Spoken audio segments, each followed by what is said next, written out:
కన్యరాశి వారు ఈ ఆంగ్ల సంవత్సరానికి స్వస్తి పలుకుతూ నూతన ఆంగ్ల సంవత్సరానికి స్వాగతం పలుకుతూ ఎలాంటి జీవితాన్ని ప్రారంభించబోతున్నారో ఆ అష్టకష్టాలకు ఎలా పులిస్టాప్ పెట్టాలో ఈ వీడియోలో సవివరంగా సంపూర్ణంగా తెలుసుకుందాం. కన్యరాశిలో ఏ నక్షత్రాలు వస్తాయనగా ఉత్తరా నక్షత్రంలోని 2, 3, 4 పాదాలు, హస్తా నక్షత్రంలోని 4 పాదాలు, చిత్తా నక్షత్రంలో 1, 2 పాదములు కలిపితే కన్యరాశి అన్నమాట. చాలామందికి పుట్టినటువంటి కాల సమయంలో డేటా బర్త్లో లేనటువంటి కారణం వలన పేరు యొక్క మొదటి అక్షరాన్ని అనుసరిస్తూ ఆ రాశిని తెలుసుకునే ప్రయత్నం చేద్దాం. టో, పా, పి, పు, షా, అణ, ఠ, పే, పో అక్షరాల వారందరూ కూడా కన్యరాశి జాతకులే. కన్యరాశి యొక్క అధిపతి బుధ భగవానుడు.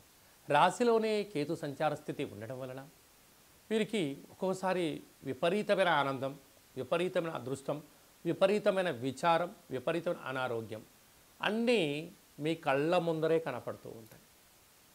ఏది అవసరం, ఏది అవసరం లేదు అనేది నిర్ణయించుకోవడం కన్యరాశి వారి యొక్క వ్యక్తిగతంగా భావించగలగాలి. తృతీయంలో బుధుడు ఉండడం వల్ల అన్నదమ్ములతో, అక్కా చెల్లెలతో, పార్ట్నర్షిప్ వ్యవహార కార్యక్రమాల్లో అందరితో కూడా సఖ్యత చాలా అవసరం. అర్ధాష్టమరవి వీలైనంత వరకు సంవత్సరం చివరి ఆదివారం, సోమవతి అమావాస్య సోమవారం, ఈ సంవత్సరం రాజు కూర్చునే మంగళవారం పూట దూరావాయు జల ప్రయాణాలు పెట్టుకోకపోవడం ఉత్తమోత్తంగా భావించగలగాలి. లేకపోతే భారీ మూల్యము చెల్లించుకునే పరిస్థితి పొంచి ఉంది. తస్మాత్ జాగ్రత్త. సంతాన స్థానంలో శుక్ర సంచార స్థితి ఉండడం వలన నూతనంగా వివాహమైన వారికి సంతాన యోగము, పిల్లల యొక్క చదువులు, పిల్లల యొక్క అభివృద్ధి, పిల్లల యొక్క స్థితిగతులను అంచనా వేయడంలో మీరే సరిసాటి. అదే కాకుండా 6వ స్థానంలో శని సంచార స్థితి ఉండడం వలన వీలైనంత వరకు నదిలో దూకడాలు కానీ, దూరపు ప్రయాణాలు కానీ సంవత్సరం చివరి రోజుల్లో చేయకపోవడం ఉత్తమోత్తంగా భావించగలిగి.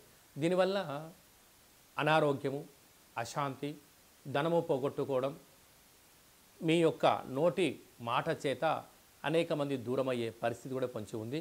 తస్మాత్ జాగ్రత్త. ప్రేమికులు చాలా నమ్మకమైన జీవితంగా ఉండగలగాలి. లేకపోతే మీకు మీరే మోసం చేసుకొని ఒకరికి ఒకరు అపకారం చేసుకునే పరిస్థితి పొంచి ఉంది. తస్మాత్ జాగ్రత్త. భాగ్యస్థానంలో గురు సంచార స్థితి ఉండడం వలన భార్య మాట భర్త, భర్త మాట వినగలిగితే కుటుంబం సజావుగా సాగిపోయే విజయం మీ సొంతమవుతుంది. లాభస్థానంలో కుజుడు సంచారం చేయడం వలన మీరు ఏదైనా నూతనమైన పెట్టుబడులు పెట్టేటువంటి కార్యక్రమాల్లో భవిష్యత్తుని దృష్టిలో పెట్టుకొని మీరు కొంతకాలం ఆగడం ఉత్తమోత్తంగా భావించగలగాలి.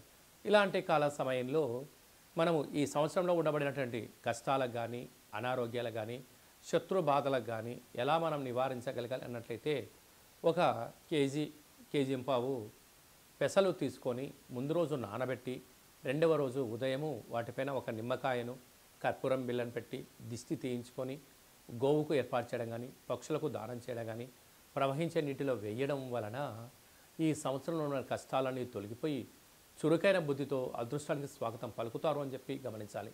అలా కుదరలేదు, ఈ కింద నెంబర్ సంప్రదించండి, మీకు ఎలా చేసుకోవాలో చేయడం కానీ చేయడం జరుగుతుందని చెప్పి కూడా గమనించాలి.